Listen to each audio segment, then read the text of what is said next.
Bienvenidos a otro episodio de Spanish with Dr. Fisher. Hoy estoy en una finca de café.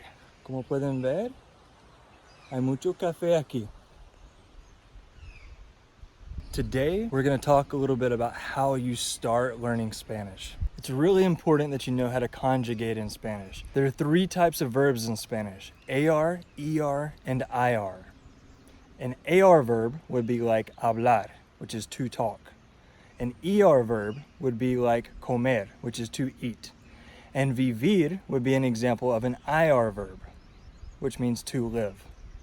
We have subject pronouns in Spanish, which are yo, tú, él, ella, usted, nosotros, ellos, ellas, and ustedes. There's also vosotros, but it's only used in Spain. So in order to conjugate verbs, all you do is you take off the last two letters of the infinitive. By infinitive, I mean the unconjugated form of the verb. So for example, if you have hablar, that is an infinitive, okay? So all you do is you take off the AR, right? And then you add on the endings for each subject. So for example, for AR verbs, we have O, AS, A, AMOS, and AN. For ER verbs, like comer, you do the same thing.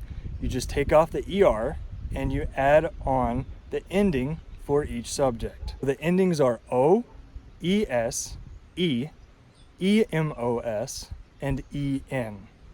For IR verbs, like vivir, you just do the same thing as the ER verbs, except we have a change in the nosotros, which is IMOS.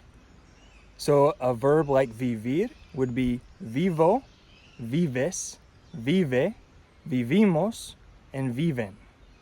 Hablar, comer, and vivir are all regular verbs in Spanish. There are irregular verbs like tener. Even though tener is an ER verb, it has a change in the yo form, and also it's a stem changer.